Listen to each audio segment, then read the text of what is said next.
नमस्कार. मंचावर उपस्थित आणि सर्व इथे माझे जे काका आहेत, मामा आहेत, आजोबा आहेत, सर्वांना माझा नमस्कार. सर्वांना पहिलं तर सगळ्यात आधी शुभेच्छा. आपले श्रीराम अयोध्यात आज स्थानापन्न झालेले आहेत, त्याच्या सर्वांना शुभेच्छा.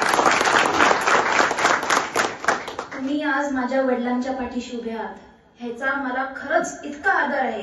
कारण कसं आहे, आम्हाला गद्दार शिक्का पडलेलाच आहे आणि आमची शिवसेना कशी खरी आणि कशी खोटी, कोणाची शिवसेना ह्या भानगडीत काय मला पडायचं नाही. पण एक लक्षात घ्या, रात्रीच्या 12 वाजता जो माणूस तुमचा फोन उचलणार हा तुमचा माणूस आहे.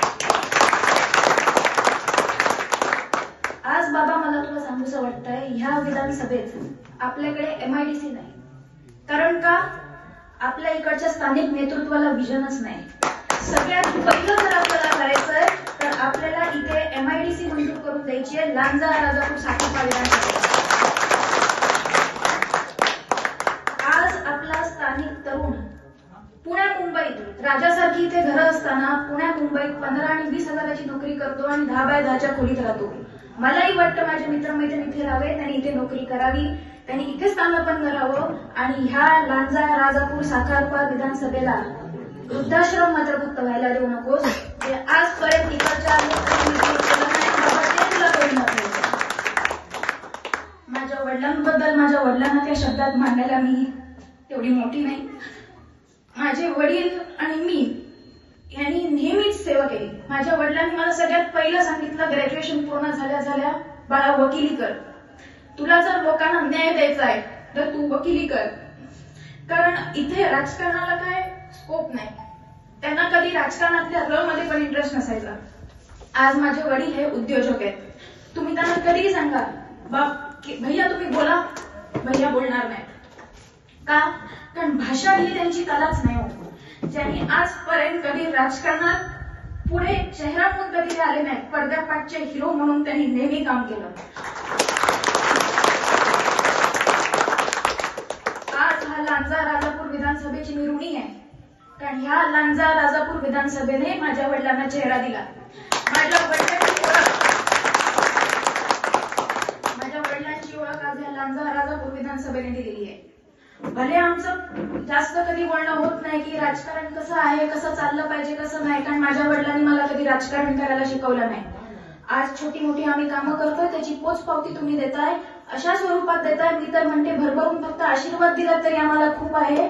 कारण आम्हाला एवढंच म्हणणं आहे, एक वेळ समोर उभा राहिला आम्हाला दुश्मन परवडला, पण पाठीत वार करणारा आपला माणूस. तुम्ही सगळे आज इथे उपस्थित आहात.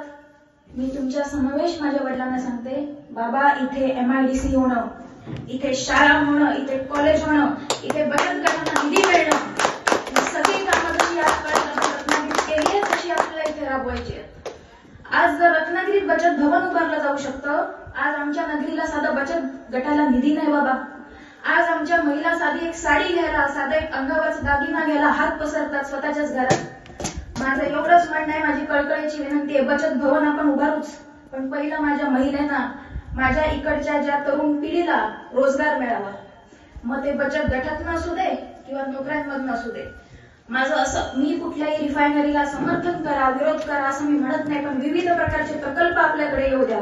नाहीतर आज तुम्ही बघाल तर लांजा राजापूर हा विधानसभा वाढून आज त्यात साखरपेचा देखील समावेश झालेला आहे. का? कारण लोकसंख्या कमी झालेली आहे. आपली लोक जाऊन स्थानिक होतात. मलाही वाईट वाटतं, आज तुम्ही इथे बघा, आज किती तरुण पिढी तुम्हाला दिसते. मलाही वाटतं इथे आपल्याकडे तरुण पिढी उभी राहावी. विविध प्रकारचे आपल्याकडे स्पोर्ट्स आहेत, कबड्डी आहे, क्रिकेट आहे, व्हॉलीबॉल आहे.